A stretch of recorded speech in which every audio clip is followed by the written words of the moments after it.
नमस्ते दोस्तों, मैं दीपक कुमार चौधरी और Deepak Chaudhary exam guide channel पर दोस्तों आपका स्वागत है। दोस्तों, बुक सॉल्यूशन के सीरीज में हम देख रहे हैं यूथ कंपटीशन के द्वारा दोस्तों किताब पब्लिश की जाती है बीपीएससी स्पेशल जीके जीएस। इसका हम देख रहे हैं दोस्तों डिटेल सॉल्यूशन वीडियो। और आप जानते हैं बीपीएससी के द्वारा दोस्तों जितने भी एग्जाम कंडक्ट किए जाते हैं उसका यहाँ पर दोस्तों पीवाईक्यू दिया हुआ है। और हम अभी कर रहे हैं दोस्तों मॉडर्न हिस्ट्री। तो चलिए देखते हैं हमारा अगला चैप्टर। आइए दोस्तों हम देखते हैं आज का जो हमारा दूसरा चैप्टर है। और जैसा कि आप जानते हैं दोस्तों हम कवर कर रहे हैं जो है यूथ कंपटीशन का दोस्तों जो बीपीएससी स्पेशल जीके जीएस है।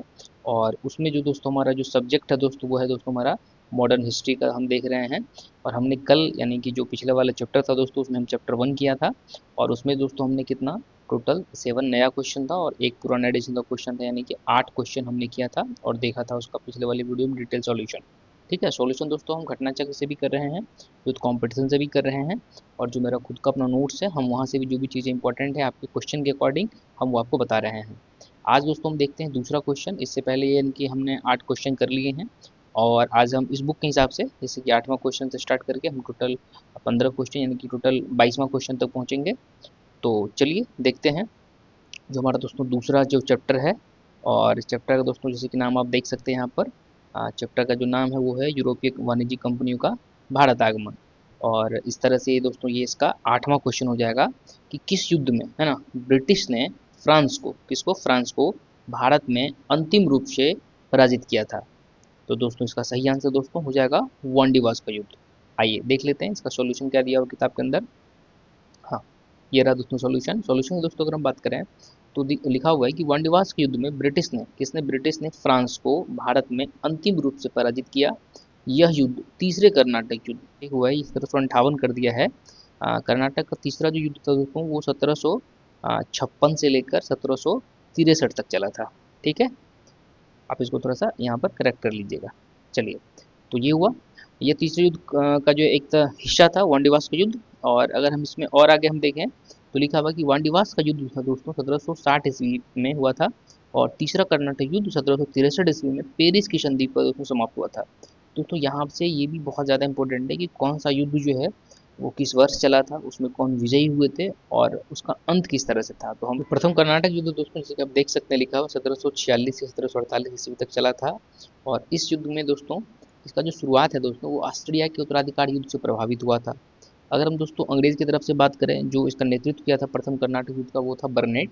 और फ्रांसीसी की तरफ से थे डोपली। हालांकि जो है ये जो प्रथम कर्नाटक युद्ध है वो 1748 में एक्सला चैपल की संधि से दोस्तों इस युद्ध का अंत हुआ। और अंततः अगर हम देखें तो विजयी जो है फ्रांसीसी ही हुए, यानी कि डुप्ले के नेतृत्व में। फिर दोस्तों दूसरा जो कर्नाटक युद्ध अगर हम देखें इसका जो दोस्तों टाइम है वो क्या है 1749 से 1754 ईस्वी। और अगर हम दोस्तों इस युद्ध की दोस्तों बात करें तो इसमें जो अंग्रेजों की तरफ से दोस्तों जो जिन्होंने नेतृत्व किया था वो थे क्लाइव, है ना, रॉबर्ट क्लाइव थे अंग्रेजों की तरफ से। और यहाँ पर फिर से जो फ्रांसीसी की तरफ से डुप्ले ही थे। अब इस युद्ध में दोस्तों क्या हुआ कि पांसा पलट गया।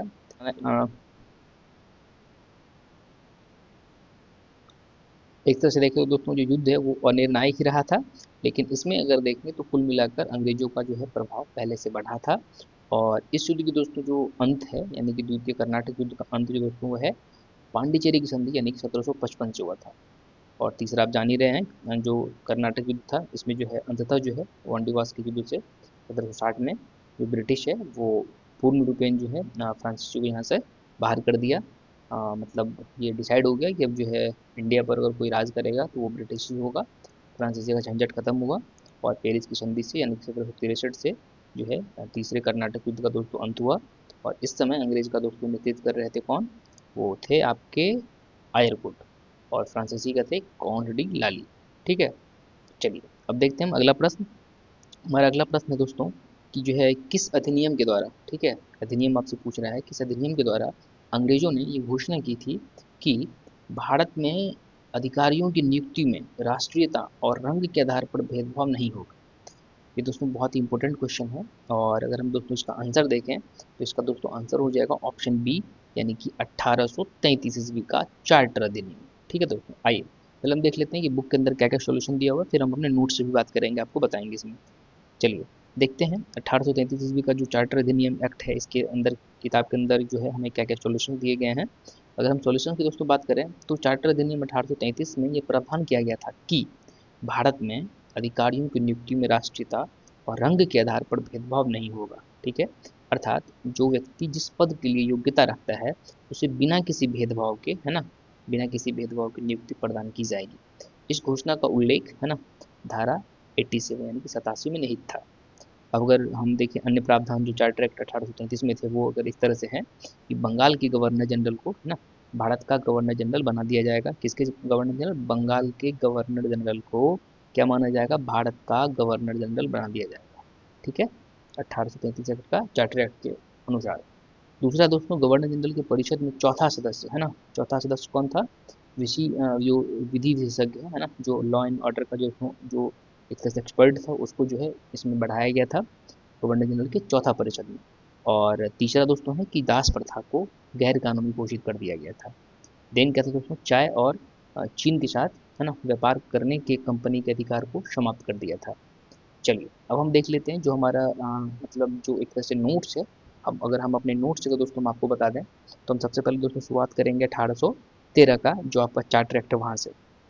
कुल मिलाकर दोस्तों अगर हम 1800 जो है 13 का दोस्तों अगर हम चार्टर एक्ट की तरफ से अगर हम आपको बताएं कि 1813 का जो चार्टर एक्ट था, उसके अनुसार जो तीन चीज़ें थी। सबसे पहली चीज़ थी, भारत में कंपनी के व्यापारिक अधिकार को समाप्त कर दिया गया, यानी भारतीय व्यापार में सभी ब्रिटिश व्यापारियों के लिए खोल दिया गया था। ठीक है, यद्यपि उसका चीन से व्यापार एवं चाय के साथ व्यापार पर अधिकार बना रहा 1813 में, और इसको चाय और जो चीन के साथ जो व्यापार था दोस्तों, इसको पूर्ण रूपेण 1833 का जो आपका चार्टर एक्ट था उसके साथ समाप्त कर दिया गया।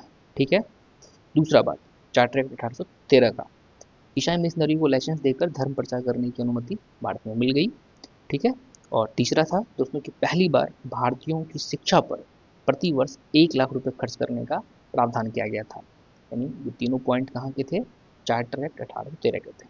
अब हम देख लेते हैं जो हमारे नोट्स है वहाँ से कि जो आपका चार्टर एक्ट है ना 1833 जो है उसके तहत क्या क्या प्रावधान है। हम आपको 5 चीज़ें बताएंगे जो कि एग्जाम के दृष्टिकोण से बहुत इंपॉर्टेंट है। सबसे पहला दोस्तों कि बंगाल के गवर्नर जनरल को भारत का गवर्नर जनरल बना दिया गया, और प्रथम गवर्नर जनरल बने थे कौन? भारत के लॉर्ड विलियम बेंटिक। ठीक है, दूसरी चीज़, इस चार्टर एक्ट की धारा 87 के द्वारा स्पष्ट किया गया कि कंपनी के प्रदेश में रहने वाले किसी भी भारतीय को केवल धर्म, वंश, रंग या जन्म स्थान के आधार पर जो है कंपनी के किसी भी पद से जिसके वह योग्य है उसे वंचित नहीं किया जाएगा। लेकिन अफसोस यह चीज़ कागजों में सिमट कर ही रह गई, यानी वास्तविक जो धरातल पर ये नहीं लागू हो पाया। तीसरी चीज़, कंपनी के समस्त व्यापारिक कार्य समाप्त कर दिए गए तथा भविष्य में कंपनी को अब केवल राजनीतिक कार्य ही करने थे। पॉइंट टू बी नोटेड, इसको याद कर लीजिए। ठीक है, अगली चीज़, गवर्नर जनरल की परिषद में एक चौथा सदस्य, है ना, विधि विधि विशेषज्ञ का जो सदस्य है, जैसे कि आप यहाँ पर देख भी सकते हैं, विधि विशेषज्ञ का सदस्य के रूप में बढ़ा दिया गया था। और जो पहला विधि विशेषज्ञ था दोस्तों वो कौन था? वो था लॉर्ड, है ना, मैकाले। ठीक है, लॉर्ड मैकाले। चलिए ये चीज़ हो गई।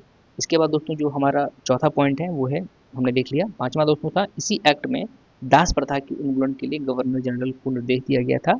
और दास प्रथा का जो दोस्तों उन्मूलन था, ये क्वेश्चन भी बहुत बार पूछा जाता है, वो 1843 में किसने किया था? 1843 में दास प्रथा का दोस्तों जो उन्मूलन था वो किसने किया था? वो किया था दोस्तों एलन बरो, है ना, लॉर्ड एलन बरो। तो ये जो कि 5 चीज़ें थी दोस्तों चार्टर एक्ट 1833 के अधिनियम से, ये बहुत ही इंपॉर्टेंट था आपके लिए, तो हमने इसको बताया। चलिए अब हम लोग देखते हैं दोस्तों अगला प्रश्न, ये 10वां प्रश्न है दोस्तों। और ये प्रश्न है हमारे लिए कि दिल्ली दरबार, जैसे कि आप देख सकते हैं, दिल्ली दरबार के समय भारत का वायसराय कौन था?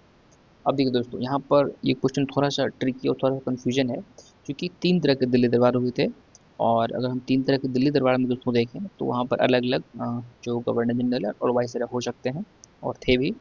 तो यहाँ पर जो है ऑप्शन में भी दोस्तों उपरोक्त में से कोई नहीं भी दिया हुआ है और उपरोक्त में से एक से अधिक भी दिया हुआ है। तो हमें दोस्तों जो है कन्फ्यूजन हो सकता था कि प्रथम दिल्ली दरबार की बात कर रहे हैं कि द्वितीय की तृतीय, लेकिन हमें कन्फ्यूजन नहीं होगा, इसीलिए चूंकि नहीं होगा क्योंकि जो 3 दिल्ली दरबार हुए थे उनमें अलग अलग गवर्नर जनरल थे। जैसे कि पहले दिल्ली दरबार में दोस्तों जो गवर्नर जनरल थे वो थे लॉर्ड लिप्टन, ऑप्शन में दिया हुआ है। ठीक है, दूसरा जो दिल्ली दरबार था दोस्तों वो 1903 में हुआ था, और उस समय जो दोस्तों वाइसराय थे वो थे कर्जन।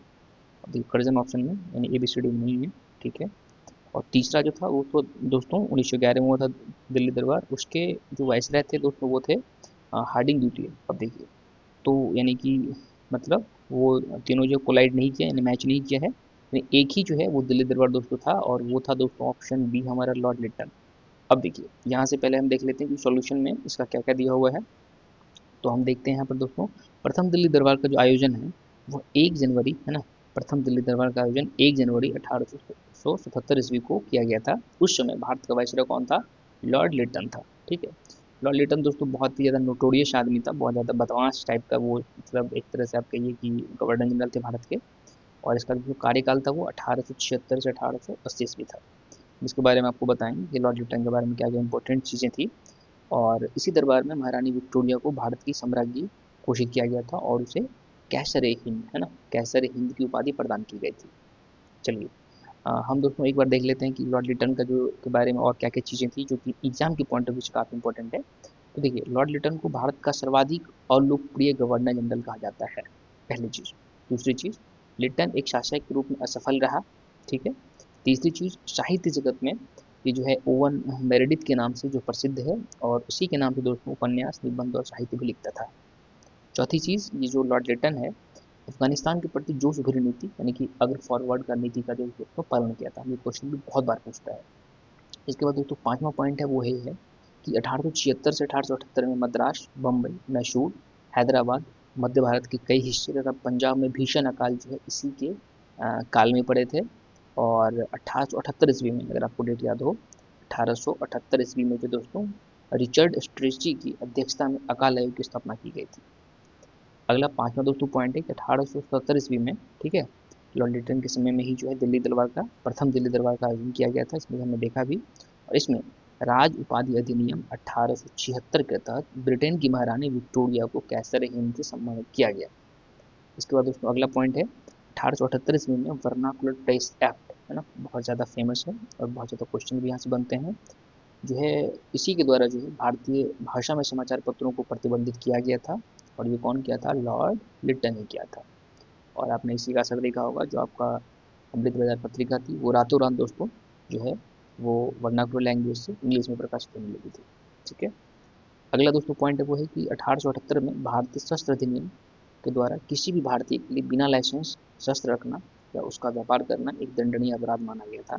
अगला दोस्तों पॉइंट है कि जो सिविल सेवा की परीक्षा थी दोस्तों उसकी जो मैक्सिमम आई थी दोस्तों वो 21 वर्ष थी, और उसको घटाकर दोस्तों जो है वो 19 वर्ष कर दिया था। ये कौन किया था? लॉर्ड लिटन ने दोस्तों किया था।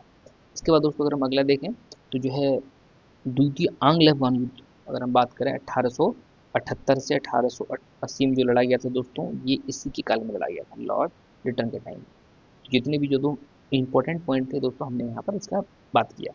अब देखते हैं दोस्तों हमारा जो दूसरा दिल्ली दरबार है वो कब आयोजित हुआ था? 1903 में दोस्तों आयोजित हुआ था। और उस समय भारत का दोस्तों वायसराय कौन था? करजन था। दूसरा दिल्ली दरबार 1903 में आयोजित हुआ था, और उस समय भारत का वायसराय करजन था। करजन का शासनकाल था दोस्तों 1899 से 1905 ईस्वी। इसके बाद दोस्तों अगर हम बात करें तीसरा जो दिल्ली दरबार दोस्तों, ये आयोजित किया गया था 1911 ईस्वी में। और इस समय जो दोस्तों भारत का वायसराय कौन था? भारत का वायसराय था दोस्तों हार्डिंग द्वितीय। और 1910 से लेकर 1916 तक दोस्तों इसका शासनकाल था। इसी के शासनकाल में महात्मा गांधी 1915 ईस्वी में दक्षिण अफ्रीका से भारत लौटे थे। इसके बाद दोस्तों इसी दरबार में बंगाल विभाजन को रद्द करने की तथा भारत की राजधानी कलकत्ता से है ना, कलकत्ता से दिल्ली, कलकत्ता से दिल्ली को स्थानांतरित करने के लिए घोषणा की गई थी। चलिए अब हम लोग देख लेते हैं दोस्तों अगला प्रश्न। हाँ, अगला प्रश्न दोस्तों हमारे पास रहा क्वेश्चन नंबर 11। दोस्तों ये क्वेश्चन हमारे पास है कि भारत में ब्रिटिश साम्राज्य है ना, भारत में ब्रिटिश साम्राज्य का संस्थापक कौन था? तो इसका सही आंसर दोस्तों हो जाएगा आंसर सी, यानी कि लॉर्ड क्लाइव है ना, रॉबर्ट क्लाइव इसको बोलते हैं, कई बार लॉर्ड रॉबर्ट क्लाइव भी बोलते हैं। ठीक है। चलिए इसका दोस्तों सॉल्यूशन हम देख लेते हैं। सॉल्यूशन दोस्तों हमारे पास दिया हुआ है कि भारत में ब्रिटिश साम्राज्य का संस्थापक है ना, जिसको बोला जाता है रॉबर्ट क्लाइव को बोला जाता है। और भारत में ब्रिटिश शासन की स्थापना का मार्ग है ना 1757 ईस्वी में जो है रॉबर्ट क्लाइव के नेतृत्व में ही, जो आपको याद है कल हमने किया था प्लासी का युद्ध है ना, 23 जून 1757 ईस्वी को लड़ा गया था। बंगाल के नवाब को जो है मिर्जापुर की तरफ धोखा मिला था, और सिराजुद्दौला जो है नवाब थे बंगाल के, उन्हें हराया गया था। और जो है वहीं से जो है एक तरह से देखें तो जो मतलब ब्रिटिशर्स का जो है एक तरह से युद्ध का जो जीतने का सिलसिला वहाँ से शुरू हुआ। और कब्जा भी वहीं से धीरे धीरे स्टार्ट हुआ। तो लड़ाई कहते हैं प्लासी युद्ध के बाद ही जो है एक तरह से रास्ता खुल गया था। इस युद्ध ने ईस्ट इंडिया कंपनी को बंगाल का स्वामी बना दिया, है ना, और वो राजनीतिक शक्ति के रूप में एक तरह से धीरे धीरे स्थापित हो गई। अगला प्रश्न हमारे पास, अगला प्रश्न है दोस्तों, 12वां प्रश्न है, और प्रश्न है कि 1760 का, है ना, जैसे कि हमने भी देखा भी कर्नाटक युद्ध में 1760 का प्रसिद्ध, है ना, वांडीवास का युद्ध, ठीक है, अंग्रेजों द्वारा किसके खिलाफ लड़ी गई थी? तो आप जानते हैं दोस्तों फ्रांसीसी के खिलाफ लड़ी गई थी, और हमने वहाँ पर इसका डिटेल से दोस्तों एक्सप्लेनेशन देखा था। तो यहाँ पर देखने का ज़रूरत नहीं है क्योंकि टाइम हमारा वेस्ट हो रहा है। चलिए अगला क्वेश्चन दोस्तों हमारा है कि जो है वर्ष 1632 ईस्वी में बिहार के पटना शहर में, ठीक है, कहाँ पर, बिहार के पटना शहर में कौन सी कंपनी ने अपनी फैक्ट्री को स्थापित किया था? तो ये दोस्तों बहुत ही इंपॉर्टेंट क्वेश्चन है, ये इसका सही आंसर हो जाएगा दोस्तों डच ईस्ट इंडिया कंपनी। और अगर दोस्तों अगर सॉल्यूशन की दोस्तों अगर हम बात करें तो यहाँ पर दिया हुआ है कि डच ईस्ट इंडिया कंपनी, है ना, Dutch East India company Netherland की एक व्यापारिक कंपनी थी। कहाँ की थी? नीदरलैंड की, जिसकी भारत में स्थापना 1602 में की गई थी। और इस कंपनी ने 1632 ईस्वी में, ठीक है, कहाँ पर, 1632 ईस्वी में बिहार के पटना शहर में एक अपनी जो है फैक्ट्री दोस्तों स्थापित की थी। और दोस्तों जो वर्तमान में जो हमारा दोस्तों पटना कॉलेज है बिहार में, ठीक है, जो पटना में जो पटना कॉलेज है, वही दोस्तों जो है डच फैक्ट्री था पहले, ठीक है। चलिए आइए दोस्तों अब हम देखते हैं अगला प्रश्न, हमारा 14वां प्रश्न है। और ये प्रश्न दोस्तों हमारा है कि जो पुर्तगालियों की, है ना, प्रथम जो फैक्ट्री थी भारत में, कहाँ पर, भारत में, वो कहाँ स्थापित की गई थी? अब देखिए ऑप्शन सूरत हमारे पास, गोवा है, कालीकट है, चंद्रनगर है। तो दोस्तों इसका सही आंसर हो जाएगा ऑप्शन ई, यानी कि उपर्युक्त में से कोई नहीं, ठीक है। तो यानी कि पुर्तगालियों की प्रथम जो फैक्ट्री थी दोस्तों वो कहाँ स्थापित की गई थी? कोचीन में। और कोचीन दोस्तों कहाँ पर है, किस स्टेट में दोस्तों? कोचीन वर्तमान में केरल में है, ठीक है। चलिए देखते हैं इसका डिटेल सॉल्यूशन कि जो है पुर्तगालियों ने भारत में प्रथम फैक्ट्री, है ना, कोचीन में स्थापित की थी। कहाँ पर? पुर्तगालियों ने भारत में प्रथम फैक्ट्री कोचीन में स्थापित की थी, कब? 1503 ईस्वी में। और इसके बाद दोस्तों 1505 ईस्वी में कन्नौर में, देन दोस्तों गोवा, दमन एवं दीव एवं हुगली में भी अपनी जो फैक्ट्री स्थापित की थी। तो इस तरह से इस क्वेश्चन का सही आंसर हो जाएगा ऑप्शन ई, यानी कि उपरोक्त में से कोई नहीं। चलिए अब हम देखते हैं दोस्तों अगला प्रश्न हमारा है कि 15वां प्रश्न दोस्तों कि जो है अंग्रेजों का जो फोर्ट विलियम था ना, जो किला था, ये कहाँ स्थित है ना? तो इसका दोस्तों सही आंसर होगा कोलकाता। अंग्रेजों का जो फोर्ट विलियम था दोस्तों वो कहाँ स्थापित है? वो कोलकाता में स्थापित था उस वक्त। चलिए हम देख लेते हैं इसका दोस्तों डिटेल सॉल्यूशन क्या है। हाँ, डिटेल सोल्यूशन हमारे पास दोस्तों ये है कि बंगाल के सूबेदार अजीम उस शान, ठीक है, ने 1698 ईस्वी में अंग्रेजों को सुतानती, कलिकाता और गोविंदपुर नामक 3 गांवों को जमींदारी प्रदान की थी, ठीक है, अंग्रेजों को दिया गया, ठीक है, बंगाल के सूबेदार के द्वारा। इसके बदले में अंग्रेजों द्वारा इन गांवों के मालिकों को 1200 रुपये जो है वो देने पड़ते थे, ठीक है। इंग्लैंड के सम्राट के सम्मान में कालीकट में किलाबंदी व्यावसायिक प्रतिष्ठान का नाम जो एक तरह से था वो फोर्ट विलियम रखा गया था, ठीक है। और अगर हम बात करें जो 1700 ईस्वी में जो है यह पहला प्रेसिडेंसी नगर घोषित किया गया था, जिसका प्रथम प्रेसिडेंट कौन था? चार्ल्स आयर था। चलिए देखते हैं अगला प्रश्न। अगला प्रश्न दोस्तों हमारे पास है 16वां प्रश्न है, और ये प्रश्न है कि बंगाल की खाड़ी में समुद्री डकैती हेतु, ठीक है, हुगली का, है ना, हुगली का उपयोग कौन करता था? तो हुगली का दोस्तों उपयोग कौन करता था? पुर्तगाली करता था। ये दोस्तों खुद को जो है मतलब एक तरह से पायरेट्स मानते थे, समुद्र का खुद को अपना राजा मानते थे। देखते हैं दोस्तों इसका डिटेल सॉल्यूशन क्या क्या दिया हुआ है। हाँ, डिटेल सॉल्यूशन दोस्तों दिया हुआ है कि पुर्तगीज बंगाल की खाड़ी में समुद्री डकैती हेतु हुगली का उपयोग करते थे। यहाँ पर उन्होंने अकबर की अनुमति से, है ना, एक कारखाने की स्थापित किया था, जो पुर्तगालियों का जो प्रमुख केंद्र एक तरह से बन गया था, ठीक है। भारत आने वाली वाणिज्यिक कंपनियों में पुर्तगीज प्रथम थे, ठीक है। सबसे पहले कौन आए थे भारत में? अगर हम जो भी जो व्यापारिक कंपनी आई थी यूरोप से, वो सबसे पहले पुर्तगाली थे, ठीक है। इसके बाद दोस्तों डच आए, ठीक है। इसके बाद दोस्तों अंग्रेज आए, फिर डेनिश और फिर फ्रांसीसी। लेकिन अगर दोस्तों अगर आपसे जो है कंपनी का स्थापना अगर पूछा जाए तो पहला तो ठीक है जो पुर्तगाली था, लेकिन डच के पहले कंपनी का जो दोस्तों स्थापना है वो किसने कर लिया था? अंग्रेजों ने कर लिया था। फिर कंपनी की स्थापना डच ने किया, फिर डेनिश, फिर फ्रांसीसी और फिर स्वीडिश। तो ये क्रम थे दोस्तों, इसको थोड़ा सा आप ध्यान से याद रखिएगा। अगला दोस्तों हमारा है, अगला जो हमारा लाइन है दोस्तों उसमें दिया हुआ है कि जो प्रथम पुर्तगीज, है ना, प्रथम पुर्तगीज तथा प्रथम यूरोपीय यात्री कौन थे? Vasco D gamma. ये कब आया था? आपको याद होगा 1498 ईस्वी में आया था। गुजराती पथ प्रदर्शक अब्दुल मजीद की सहायता से कालीकट यानी कि भारत के समुद्री तट पर उतरा था। भारत में प्रथम पुर्तगाली वायसराय फ्रांसिस्को द अल्मीडा है ना, ने टर्की, गुजरात, मिस्र की संयुक्त सेना को पराजित कर द्वीप पर अधिकार कर लिया था। और द्वीप पर अधिकार के पश्चात, कहाँ पर, द्वीप जो हम जानते हैं दमन एवं दीव है ना, द्वीप पर अधिकार के पश्चात पुर्तगाली जो है वो कहाँ पर, हिंद महासागर में, ठीक है, हिंद महासागर में सबसे अधिक शक्तिशाली माना गया। चलिए अगला दोस्त हमारा प्रश्न है, 17वां प्रश्न दोस्त हमारे पास है कि जो आपके पास कि बम्बई है ना, बम्बई पुर्तगाली राजकुमारी से विवाह के उपलक्ष्य में है ना, इंग्लैंड के राजकुमार को दे दिया गया था। यानी जो बम्बई शहर आप जानते हैं मुंबई के नाम से, ये दहेज में जो है एक तरह से दे दिया गया था विवाह के उपलक्ष्य में। उस राजकुमार का नाम क्या था, है ना, राजकुमार का नाम आपसे पूछ रहा है कि जो है इंग्लैंड के उस राजकुमार का क्या नाम था। तो उसका दोस्तों सही आंसर है चार्ल्स द्वितीय, है ना, चार्ल्स द्वितीय की शादी हुई थी।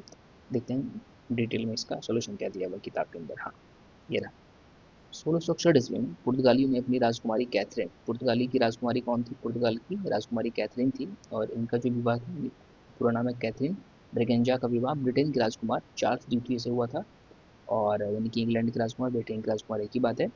बम्बई में इसको जो है दहेज के रूप में दे दिया गया था, ठीक है।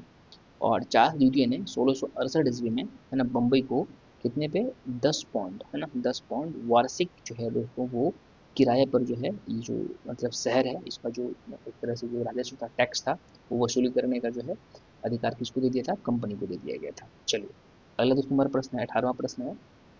और ये प्रश्न जो हमारे पास है, निम्नलिखित में से भारत में है ना, निम्नलिखित में भारत में पुर्तगाली शक्ति, पुर्तगाली शक्ति का स्थापित करने का श्रेय किसको जाता है।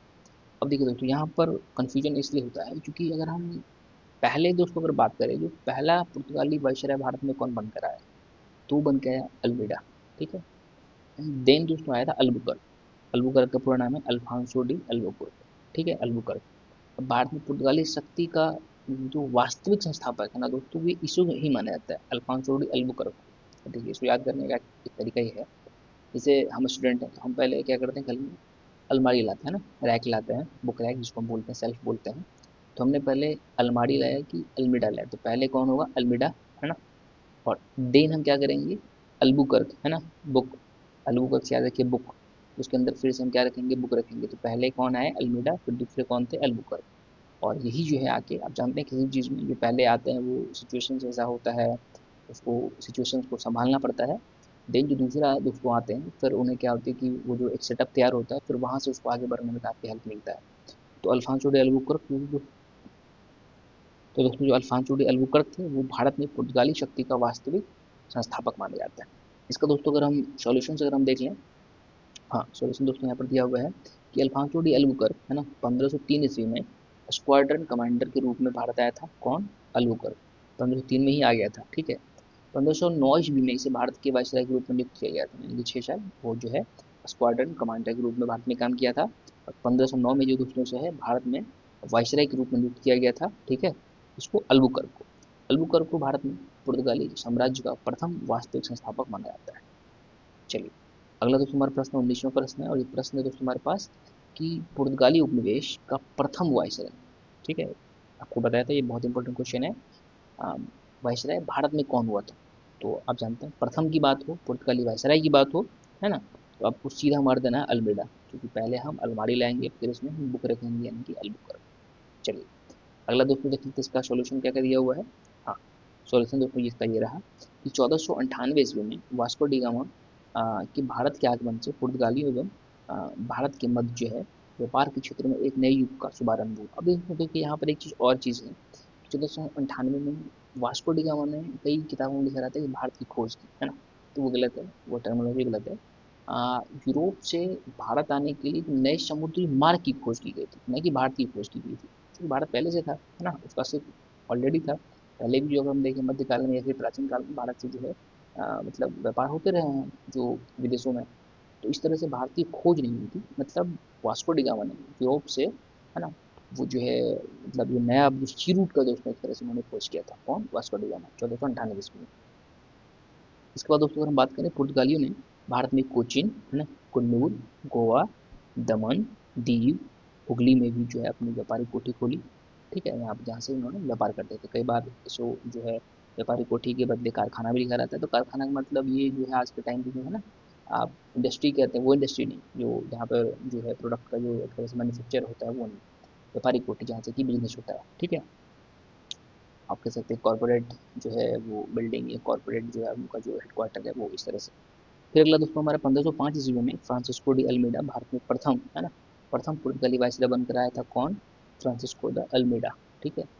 आया, इसने हिंद महासागर में, है ना, पुर्तगालियों की स्थिति को मजबूत करने का प्रयास किया और बहुत हद तक किया भी। आपको याद होगा उन्होंने ब्लू वाटर पॉलिसी यानी कि नीला जल नीति का जो एक तरह से उन्होंने एक तरह से थ्योरी लेके आया था कि पूरा जो है हम जो हिंद महासागर है उस पर हम कब्जा करेंगे, और बहुत हद तक इन्होंने करके दिखाया भी था।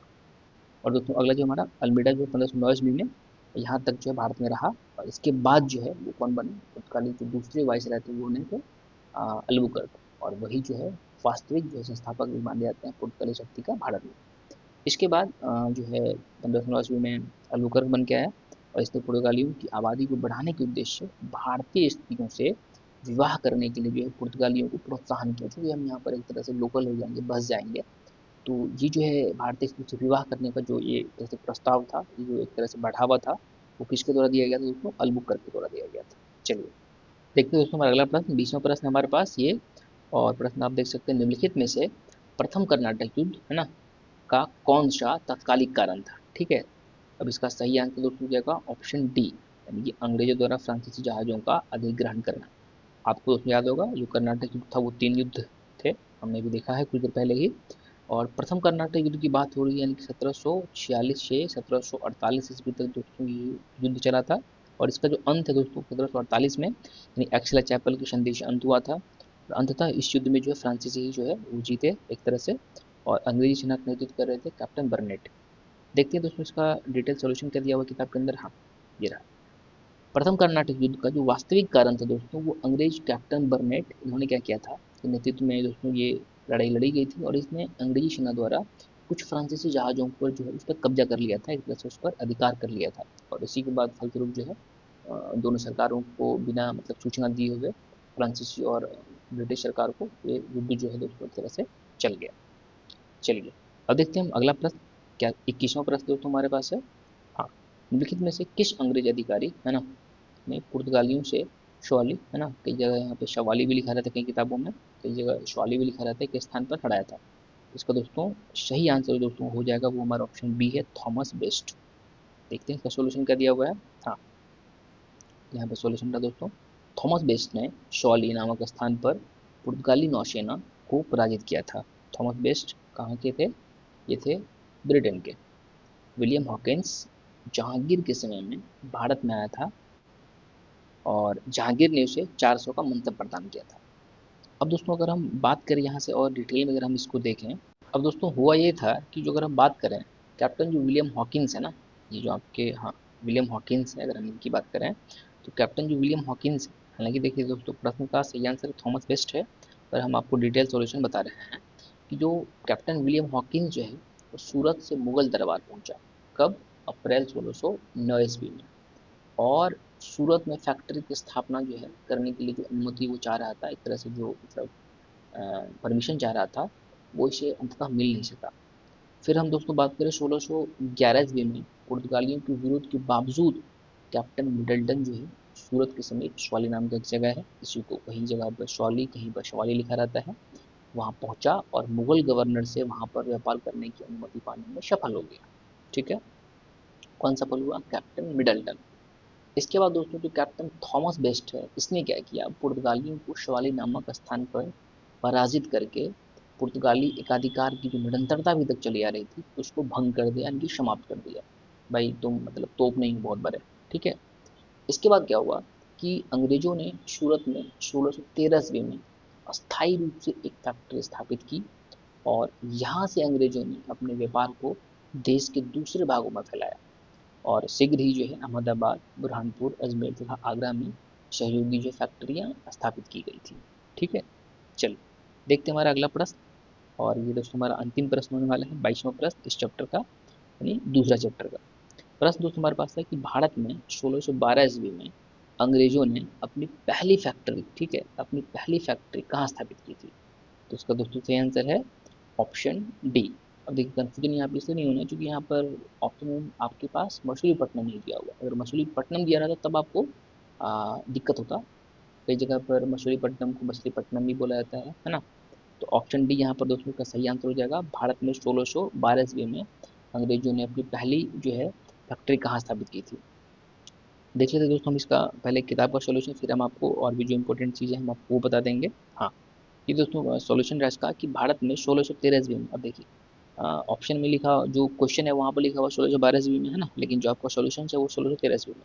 1613 ईस्वी में अंग्रेजों ने अपनी पहली फैक्ट्री जो है सूरत में स्थापित की थी। ठीक है, सूरत कहाँ पे है, वर्तमान में गुजरात में है। ठीक है, दक्षिण भारत में अगर हम बात करें तो जो अंग्रेजों की जो पहली फैक्ट्री थी दोस्तों वो कहाँ पर थी, मछलीपट्टनम में 1611 ईस्वी में। लेकिन ये जो कंपनी जो मतलब एक तरह से जो कोठी थी इनकी व्यापारिक कोठी, ये दोस्तों अस्थाई थी, है ना, यानी कि ये टेम्प्रोरी थी। इसकी पहली फैक्ट्री थी वो दोस्तों सूरत में यानी कि गुजरात में। इस तरह से दोस्तों हमने देखा कि जो बीपीएससी स्पेशल जीके जिस दोस्तों हमारा और जो हम सीरीज चला रहे हैं यूथ कंपटीशन का, और हम देख रहे थे मॉडर्न हिस्ट्री, हमने इसका पहला चैप्टर कल कंप्लीट कर लिया था। दूसरा चैप्टर दोस्तों हमने आज इसका सॉल्यूशन देख लिया है। टोटल दोस्तों हमारा 22 से 23 प्रश्न हमने इसके अंदर दोस्तों कवर किया है। और तो आप हमें बताइए दोस्तों ये किस तरह की वीडियो आपको लग रही है। अगर दोस्तों आपको वीडियो पसंद आ रही है तो वीडियो को लाइक करिए और अपने दोस्तों के साथ शेयर जरूर करिए। इस वीडियो को देखने के लिए आपका बहुत बहुत धन्यवाद। आपका दिन शुभ हो।